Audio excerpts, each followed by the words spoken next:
Pada hari ini, Senin, tanggal 24 November 2025, sidang pemeriksaan perkara perdata nomor 001 garis miring P garis miring PDT garis miring 10 garis miring 2025 garis miring PN Bogor dengan para pihak penggugat Tuan Andi melawan tergugat Tuan Budi.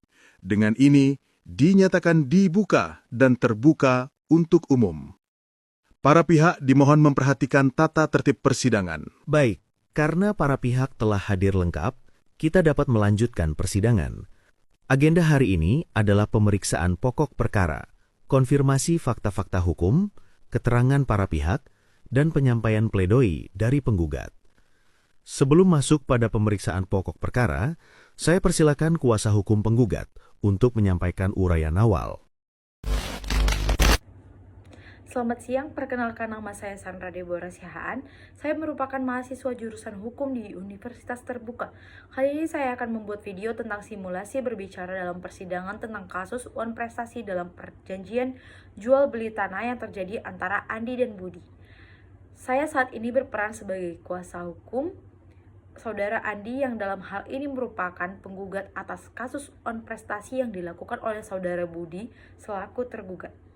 Yang mulia Ketua Majelis Hakim yang saya hormati, beserta para anggota Majelis Hakim, panitera pengganti, jurusita, serta seluruh saudara-saudara yang saat ini hadir dalam ruangan persidangan ini.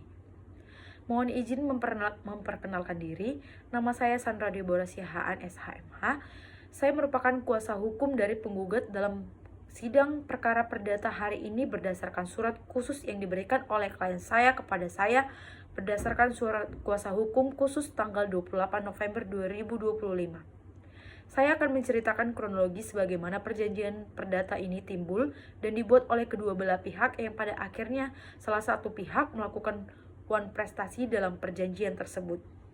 Beralokasi di rumah klien saya, tepatnya di Teban Lama Gang Cendrawasih, Kecamatan Sekupang, Kota Batam, pada tanggal 15 Januari 2025, klien saya bersama saudara tergugat secara bersama-sama menyepakati penjualan sebidang tanah yang beralokasi di Kabil Punggur dengan luas tanah 1000 meter persegi dengan kesepakatan bahwa tanah tersebut akan dibeli pihak tergugat dengan harga 1 miliar rupiah dengan mekanisme pembayaran 2 kali dengan uang muka sebesar 300 juta rupiah, dengan mekanisme pembayaran 2 kali bayar, dengan uang muka sebesar 300 juta rupiah, dan sisanya akan dibayarkan setelah 6 bulan setelah perjanjian tersebut dibuat.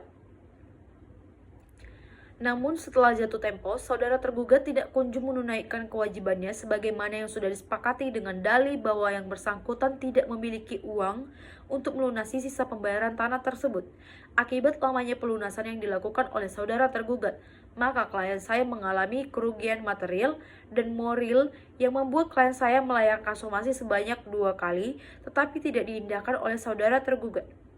Atas uang prestasi tersebut, klien saya melakukan gugatan ke hadapan Pengadilan Negeri atas uang prestasi yang dilakukan oleh saudara tergugat dengan gugatan sebagai berikut. Surat gugatan uang prestasi, Batam 5 November 2025.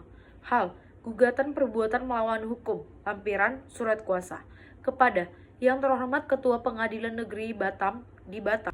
Dengan hormat, yang bertanda tangan di bawah ini, Sandra Deborah Sihaan, SHMH, adalah benar advokat yang tergabung dalam Sandra Deborah Sihaan, SHMH Partners, yang beralamat di Ruko Sentosa Blok C nomor 23, Kecamatan Batu Aji, Kota Batam, Indonesia, berdasarkan surat kuasa khusus pada tanggal 27 November 2025 untuk atas nama Andi, pekerjaan wira swasta, alamat Tiban Lama Gang Cendrawasih, Kecamatan Sekupang, Kota Batam. Selanjutnya disebut sebagai penggugat.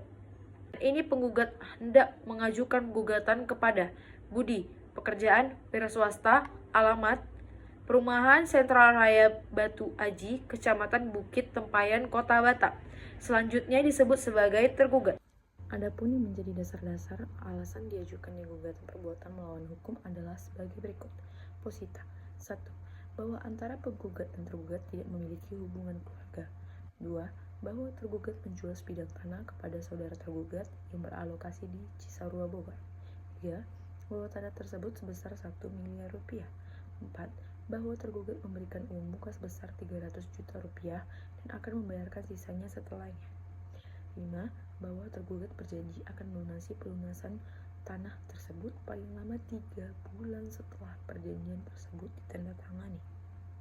6. Bahwa beberapa bulan kemudian tergugat tidak kunjung melakukan prestasi sesuai dengan yang sudah dijanjikan. 7. Bahwa penggugat telah memberikan somasi sebanyak 2 kali tetapi tidak diindahkan oleh saudara tergugat. 8. Bahwa dengan timbulnya uang prestasi yang dilakukan oleh saudara tergugat mengakibatkan kerugian bagi penggugat. 9.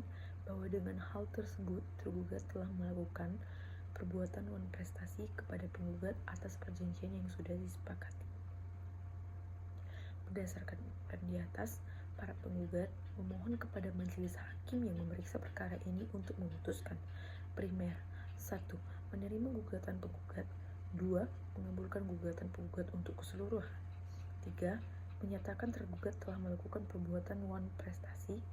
4. Menghukum tergugat untuk mengganti rugi kepada penggugat dengan perincian sebagai berikut. 1. Kerugian material sebesar 100 juta rupiah. 2. Kerugian imaterial sebesar 100 juta rupiah. 5. Menghukum tergugat untuk menyampaikan permohonan maaf kepada penggugat melalui surat kabar minimal dalam 3 surat kabar nasional antara lain Harian Kompas, Media Indonesia, dan Tribun Batam. 6.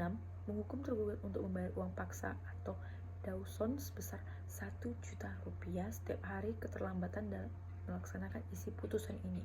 7. Menyatakan putusan ini dapat dijanjikan terlebih dahulu meskipun ada upaya hukum banding, farzat maupun kasasi. 8. Menghukum tergugat untuk membayar biaya perkara yang timbul dari perkara ini. Subsidiar. Apabila majelis hakim pengadilan negeri berpendapat lain dalam peradilan yang baik, mohon putusan yang seadil-adilnya. Hormat kami, kuasa hukum penggugat, Sandra Deborah Siahaan, SHMH. Sekian video simulasi saya. Mohon maaf apabila terdapat kesalahan dalam penggunaan kata. Terima kasih.